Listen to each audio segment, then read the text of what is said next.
시청자 여러분 안녕하십니까? 4월 3일 미국 주요 뉴스를 전해드리겠습니다. 인간의 혈액과 모유 및 장기에서까지 검출되고 있는 미세 플라스틱이 미국 가정의 식수에도 포함되어 있다는 우려가 수년간 계속되었습니다.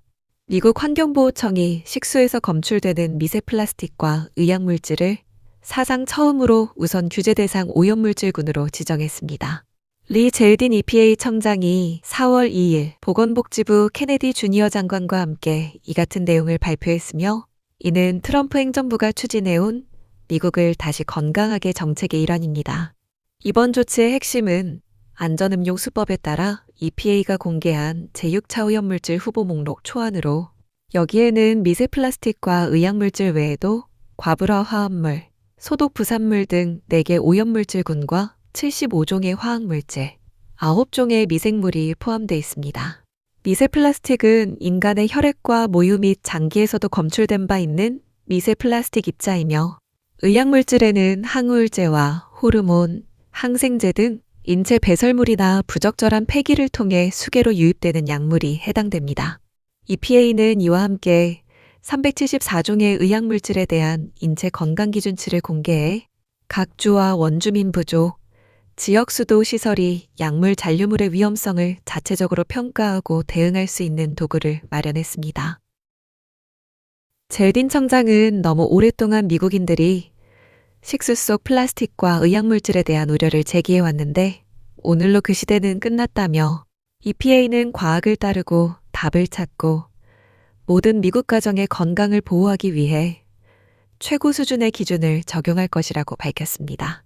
다만 이번에 공개된 건강기준치는 법적 강제력이 있는 규정이 아니라 지역 의사결정권자들이 오염 수준을 판단하고 지역사회를 보호하는 데 활용할 수 있는 참고 자료입니다. 초안은 연방관보에 게재된 후 60일간 공개 의견 수렴 절차를 거치며 EPA 독립과학자문위원회의 검토를 거쳐 2026년 11월 17일까지 최종 확정 서명될 예정입니다. 다음 뉴스입니다. 매일 아침 습관처럼 마시는 커피 한 잔이 치매 예방에 도움이 될 수 있다는 대규모 장기 연구 결과가 나왔습니다. 하버드 대학교와 MIT 산하 브로드 연구소 매스 제너럴 브리검 연구팀이 미국 성인 남녀 13만 1,821명을 대상으로 1980년대 초부터 2023년까지 최대 43년간 추적조사한 이 연구는 미국 의학협회 저널에 게재됐습니다.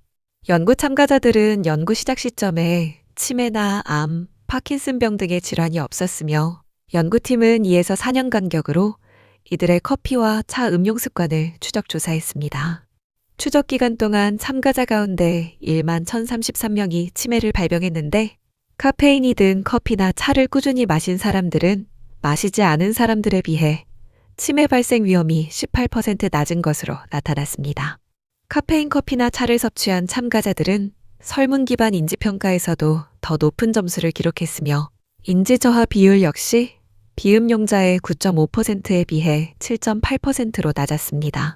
주목할 점은 디카페인 커피나 차에서는 동일한 효과가 관찰되지 않아 카페인 자체가 뇌 보호에 핵심적인 역할을 하는 것으로 분석된다는 것입니다.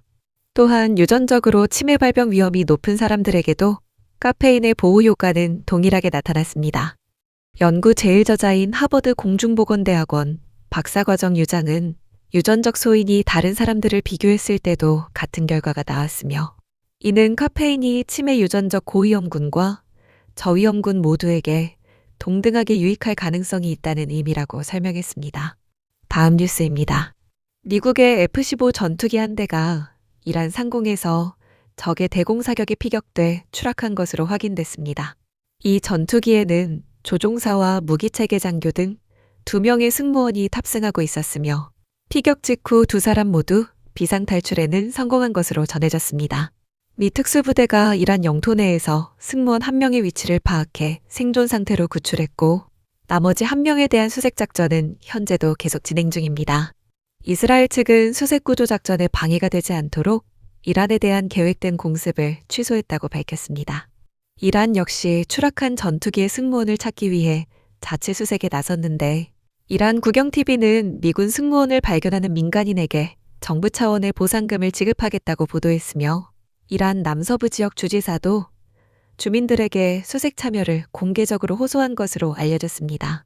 현재 상인 단체에서는 약 6만 달러 상당의 별도 포상금까지 내걸었다는 보도도 나왔습니다.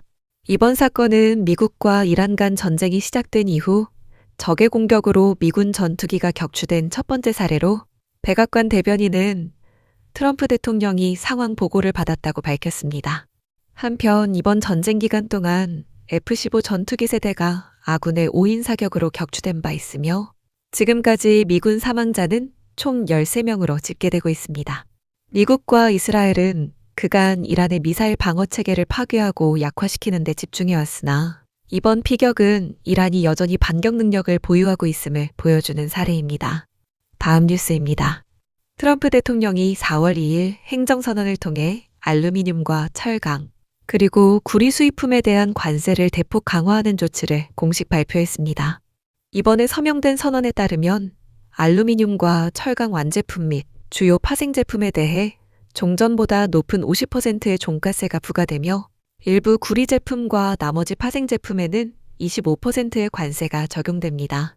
특히 이번 관세는 금속 함량이 아닌 수입품의 전체 통관 가치를 기준으로 부과되는 방식으로 기존의 금속 비중만을 과세 대상으로 삼던 체계에서 크게 달라진 것입니다. 새 관세율은 4월 6일부터 통관되는 물품에 즉시 적용됩니다. 다만 영국산 제품에 대해서는 양국 간 협상이 진행 중인 점을 감안해 알루미늄 철강 품목 25%, 기타 파생 품목 15%의 인하된 세율이 별도로 적용되며 미국 내에서 재련주조된 금속으로만 제조된 파생 제품에는 10%의 우대 세율이 부과됩니다. 러시아산 알루미늄에 대해서는 기존 200%의 관세가 그대로 유지됩니다.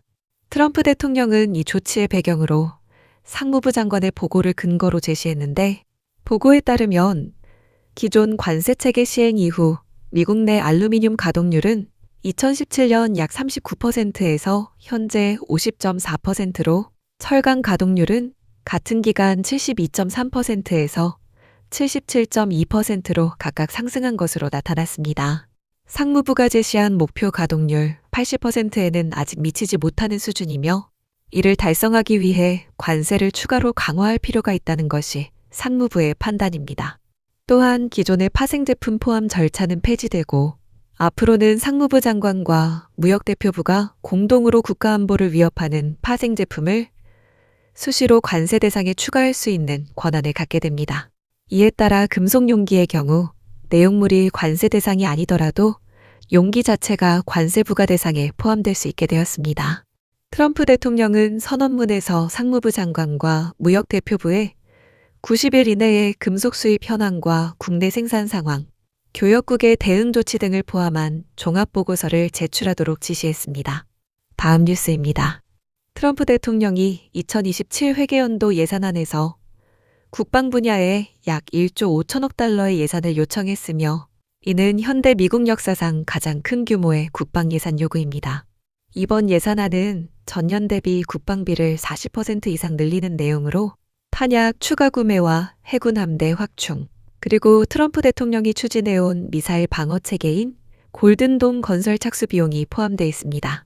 추가 편성되는 4,450억 달러 가운데 3,500억 달러는 공화당이 상원 과반수 표결만으로 통과시킬 수 있는 예산 조정 절차를 통해 확보할 계획이며 나머지 1조 1천억 달러는 양당의 협조가 필요한 일반 세출 과정을 거치게 됩니다. 트럼프 대통령은 이번 주 초 비공개 백악관 행사에서 우리는 전쟁을 치르고 있고 보유까지 신경 쓸 수 없다며 보유과 메디케이드, 메디케어 같은 프로그램은 연방이 아닌 주 정부 차원에서 처리해야 한다고 밝혔습니다.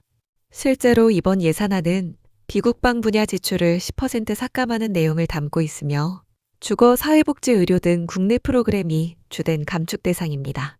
국방 외에도 이민 단속 및 추방작전 지원을 위해 성인용 10만 개, 가족용 3만 개의 구금시설 침상 운영 예산이 편성됐고 법무부 예산은 13% 증액, 항공안전 및 항공관제사 충원에 4억 8,100만 달러가 추가 배정됐습니다.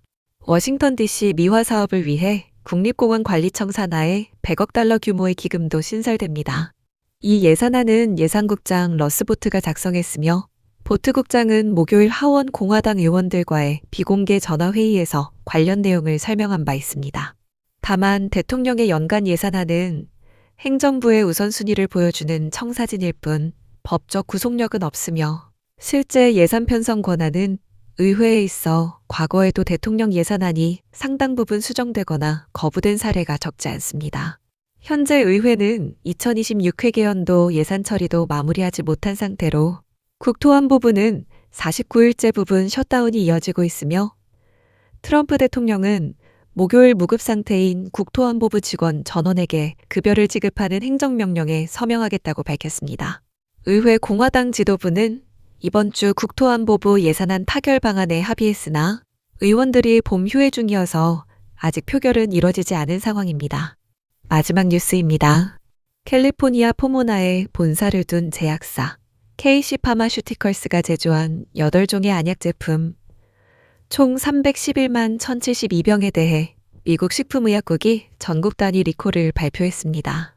리콜 대상 제품은 드라이아이 릴리프, 인공눈물, 충혈 완화용 등 다양한 종류의 안약으로 월그린과 CVS, 라이트에이드, 크로거, 퍼블릭스, 해리스티터, 마이어 등 미국 전역의 대형 약국과 소매점에서 판매됐습니다. 이 가운데 가장 많이 유통된 제품은 드라이아이 릴리프 점안액으로 102만 3,096병이 해당되며 그 뒤를 이어 인공눈물 윤활 점안액 58만 9,848병, 오리지널 포뮬러 점안액 37만 8,144병 순입니다. FDA는 지난 3월 3일 최초 리콜을 개시한 뒤 3월 31일 이를 클래스2 등급으로 분류했는데 이는 해당 제품의 사용이나 노출로 일시적이거나 의학적으로 회복 가능한 건강상 부작용이 발생할 수 있으나 심각한 후유증의 가능성은 낮은 수준을 의미합니다. KC 파마슈티컬스는 자발적으로 제품을 회수하고 있으며 해당 안약을 보유한 소비자는 즉시 사용을 중단해야 합니다. 지난해에도 제약사 아이브케어가 FDA 감사에서 제조 과정의 일탈이 발견돼 7만 5천 케이스 이상의 안약을 리콜한 바 있어 안약 제조 품질 관리에 대한 문제가 잇따르고 있습니다. 이상으로 오늘의 뉴스를 마칩니다. 시청해주셔서 감사합니다.